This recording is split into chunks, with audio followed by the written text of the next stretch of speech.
አንድ አምላክ በሚሆን በአብ በወልድ በመንፈስ ቅዱስ ስም አምነን አስቀድመን በደብረ ሊባኖስ ሁለተኛ በየአገሩ የተደረገውን የአባታችን የተክለ ሃይማኖትን ታምራት ማንበብ እንጀምራለን። እግዚአብሔር በቸርነቱ ይጠብቀን ለዘላለሙ አሜን። ወዳጆቼ ሆይ ስሙ። እሱ አባታችን ይህንን የንግድ ዕንቁ አይነቶችን ከየአገሩ ሁሉ እንደሚያስመጣ በመልካም ነጋዴ ይመሰላል፣ በንግድ ቤቱም ይመላቸዋል። እንዲሁም ይህ አባታችን ከየአህጉሩ የክርስቲያንን ወገኖች ብቻ አይደለ ከአረማውያንን ወገን ሁሉ በዚች በአንዲት ቤተክርስቲያን ውስጥ ይሰበስባቸዋልና። ከፀሐይ መውጫ ማለትም በየሀገሪቱ በስተ ምስራቅ በኩል አንዲት አረማዊ ሴት ነበረች።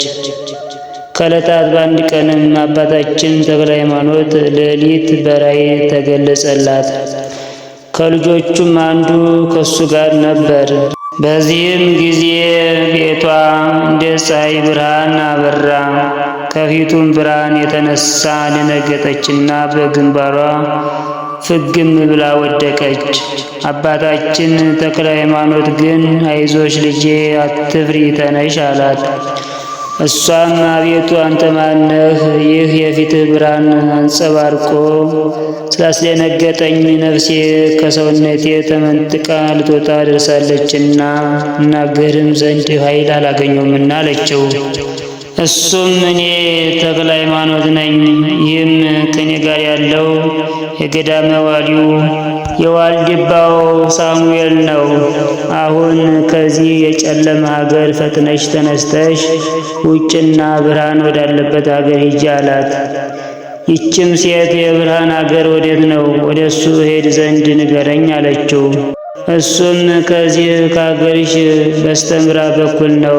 አሁንም ፈጥነሽ ተነሽና ደብረ ሊባኖስ የሚባል ወዴት ነው እያልሽ ሂጂ አላት። ዳግመኛም እኔ መንገድ የማላውቅ ሴት ነኝ፣ ማን ይመራኛል አለችው። እሱም መስቀሉን ሰጣትና ይህ መሪ ሆነሽ ብሏት ከቤት ወጡ። ሴትየዋም የምታጠባውን ልጇን አዝላና ሌላውን ሴት ልጇን አስከትላ ትከተላቸው ዘንድ ወጣች። ባሏንና ሁለቱን ልጆቿን ግን እንቅልፍ ይዟቸው ነበርና አልቀሰቀሰቻቸውም፣ በችኮላ ወጣች እንጂ። ይችም ሴት ከቤቷ ወደ ውጭ በወጣች ጊዜ ያ መስቀል ከፊት ለፊት እንደ ብርሃን አምድ ሆኖ ወደ ደብረ ሊባኖስ እየመራት እሷ እየተከተለች መሄድ ጀመረች። ከክርስቲያኖች አገር እስኪያደርሳት ድረስም ከእሱ አልተለየም ነበር። ደብረ ሊባኖስም በደረሰች ጊዜ ወደ ገዳማችሁ ገባ ዘንድ አባታችን ተክለ ሃይማኖት ልኮኛል ስትል አንዲት አረማዊ ሴት ሶስት ሆና በውጭ ቆማ ንገሩልኝ ትላለች ብለው ለአባታችን ለአበምኔቱ ለእንድርያስ ነገሩት። አባታችን እንድርያስም የመጣችበትን ምክንያት ትነግረው ዘንድ አንድ ብልህ አዋቂ የሆነ ካህን ወደ እሷ ላከ። እሷም ከሀገሯ እስከዚህ ድረስ የመጣችበትን ምክንያት ከመጀመሪያው እስከ መጨረሻው ነገረችው። አባታችን እንድርያስም ይህንን ሰምቶ 3 መስቀል አስይዞ ዳግመኛ ያን ቄስ ወደ እሷ ላከው። ከ3ቱ መስቀሎች 2ቱ ሌሎች ሲሆኑ አንዱ ግን የክቡር አባታችን የተክለ ሃይማኖት መስቀል ነበር።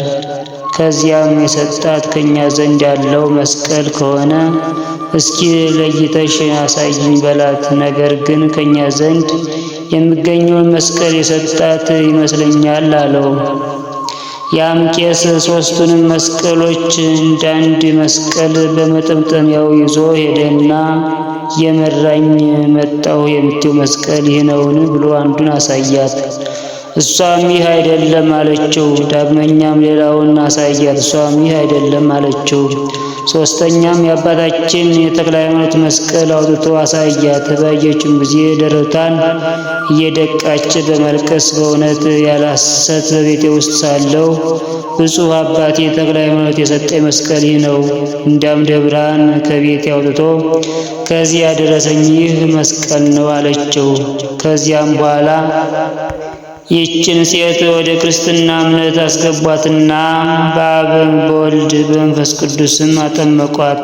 አባ እንድርያስም ስሟን ክርስቶስ ሐዋርያ ብሎ ሰየማት። ሴት ልጇንም ክርስቶስ ከጸባ፣ ወንድ ልጇን ጽዋ ወንጌል ብሎ ሰየመው።